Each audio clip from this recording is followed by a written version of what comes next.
Hello and good morning, my Wildcat Wonders. It is April the 23rd, 2020. Today is Thursday, and it is the day after Earth Day.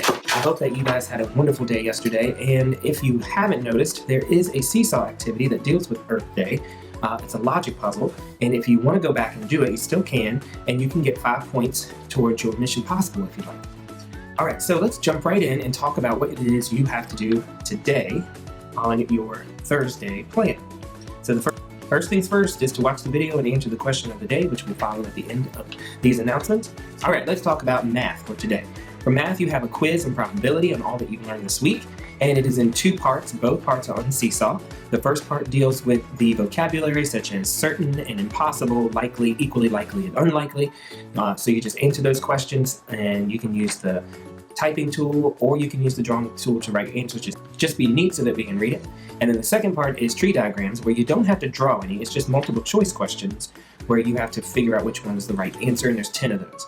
So altogether, I believe it's about 21 questions, which shouldn't take you very long. So I hope that you will be able to get it done and also enjoy it. And I hope that you enjoyed learning about probability. All right, let's look at reading from my group today. You have your Thursday choice for the chapters that you read, also a vocabulary activity. Both should be uploaded to Seesaw by the end of the day, or if you don't have time to finish it today, you can turn it in. You can finish turning it in tomorrow. But remember, tomorrow is Mission Possible Day, and the goal is for you to not have to do as much work.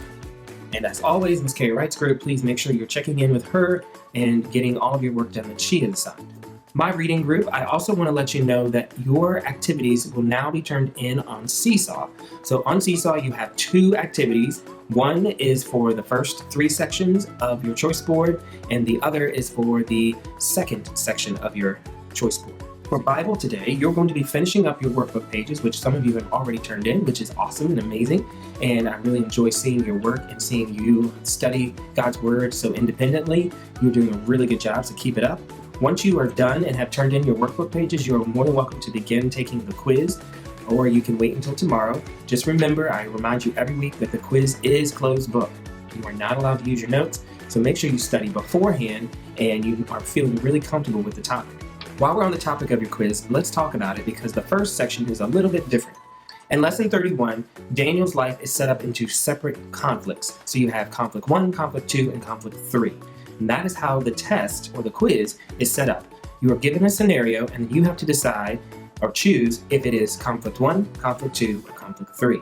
I'm going to post the study guide so you can check your answers, but there's really not a whole lot of highlighting I can do because it'll give away way too much of the answers for the quiz. So you really just need to know which conflict the scenarios are taking place in. For example, when Daniel and his 3 friends refused to eat what the king had offered, which conflict was that? Was that conflict 1, conflict 2, or conflict 3?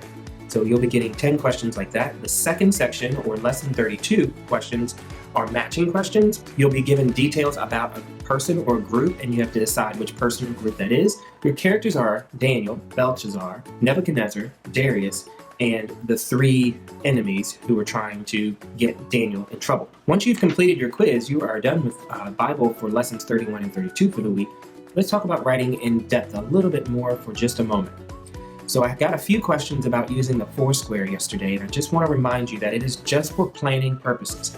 Do not overwork yourself or overthink the process. Every writer is going to use a process. I personally like to use outlines, where I put a topic and then I just list underneath of it what I want to talk about, my supporting details. A Foursquare is still the same idea, it's just put into the Foursquare model. So all you need to do is have 3 main ideas to back up why that is your most memorable year. So for example, if kindergarten is your most memorable year, then you would pick 3 things that happened that year, or 3 things about that year that make it the most memorable year. So the teacher, what the teacher wore, and a field trip that you went on, the friends that you made. So those are all main ideas. And then you would have supporting details, 3 of them, to make a full paragraph about each one. So for example, if you chose one of your main ideas to be the friends you made, then you would support that with 3 facts about it. So you would say the names of the friend, whether you're still friends with them, and one of the most memorable things you did with them. I hope that helps and it will help you get your project done and turned in on time. If you are struggling or need help, please reach out to Ms. Carrie Wright, as she is in charge of writing, and I don't want to tell you something that's different from what she has planned. Okay, ladies and gentlemen, that wraps up another morning announcement. I hope you all have a wonderful and blessed day again, and as always, make it a great one. Love you. Bye.